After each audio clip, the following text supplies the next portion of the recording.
All right, let's get right into it. We are going deep inside the pretty complex, and let's be honest, often cutthroat world of Chinese manufacturing.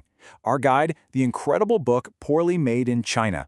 If you've ever picked something up and wondered what's the real story behind how this was made, well, you're in the right place. And it really all boils down to this one central question that every single importer has to ask. Is the factory making my stuff my partner, or are they actually my adversary? Believe me, the answer to that question might just change the way you look at everything. Now for this deep dive, we're leaning on the hard-earned wisdom of a veteran importer, Steve Simonson. He spent decades in the trenches, and his experiences line up perfectly with the tragically funny stories that author Paul Midler lays out in his book. So what you're about to hear isn't theory, this is the real playbook. So let's pull back the curtain on the world's factory.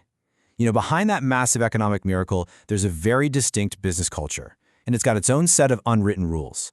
And the first rule, it's probably the most important one you'll ever learn. This right here, this requires a complete shift in your mindset. A factory's number one goal is to maximize its profit. And that means a lot of the time, their goals are in direct opposition to yours. You have to start there. Understanding that this is by default an adversarial relationship, that is step one. Okay, so how does this adversarial relationship actually, play out in the real world? Well, one of the most common and frankly most clever tactics is a little something called quality fade. And it is a slow, subtle, and really insidious process. The key word here is gradual. This isn't about getting one shipment that's just flat out bad. No. This is a calculated, slow-motion erosion of quality. It's designed specifically to go unnoticed for as long as possible, all while the factory is shaving off tiny costs and boosting its own profit margin. And the way it works is just devious. The first few orders you get, they're perfect, absolutely flawless. They get you hooked. But then, little changes start creeping in.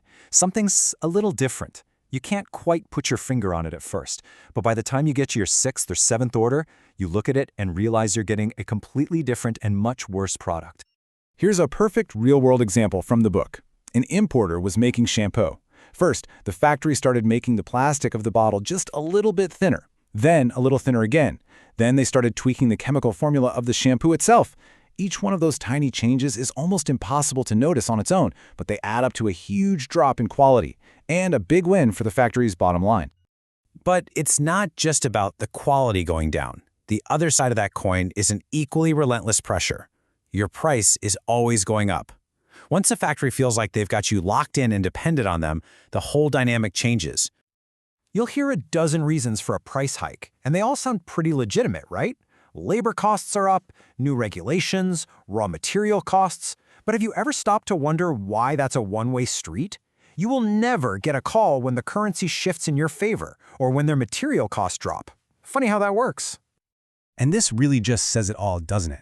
They never call you and say, price go down. No, they don't do that. Why? Because they are in the business of maximizing their profit, not being your fair weather partner for the long haul. Okay, so beyond that slow squeeze on quality and price, there's a whole other level of what the book calls a counterfeit culture. We're talking about outright deception that can be, well, it can be truly mind-blowing. Just think about this for a second. The factory you trust, the one you have a relationship with, they might secretly subcontract your order to some cheaper, lower-quality factory down the street without telling you.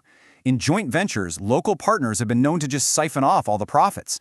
Or they'll make $100,000 of your patented product but only report $50,000 to avoid paying you royalties. It's a game. Okay, but this is the most absurdly funny example of all. So the factory copies the customer's shampoo formula. Then they secretly change it to save a few bucks. When the customer finds out and demands the new formula, the factory says, get this, they refuse, claiming the formula they stole and then altered was now their own intellectual property. It's an astonishing look into a completely different business mindset.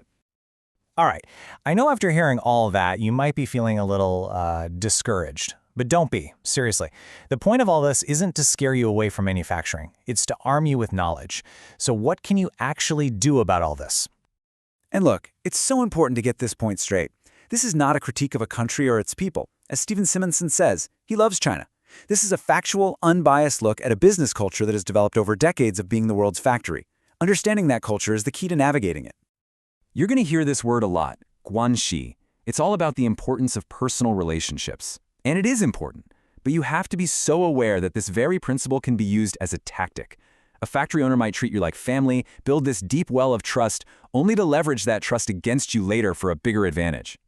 So, what's the bottom line? Here's your defense plan. First, knowledge is power. You now know the playbook we've just gone over. Second, you have to master your product specs, inside and out, so you can spot that quality fade instantly. Third, never ever be so dependent on one factory that you can't walk away. And finally, yes, build those relationships, but always, always remain strong and vigilant. And really, that brings us to the end. This isn't about good guys and bad guys. It's about a game. A game with a very, very specific set of rules. So now that you've had a peek at the playbook, the next time you pick up an item with that Made in China label, what story are you going to see?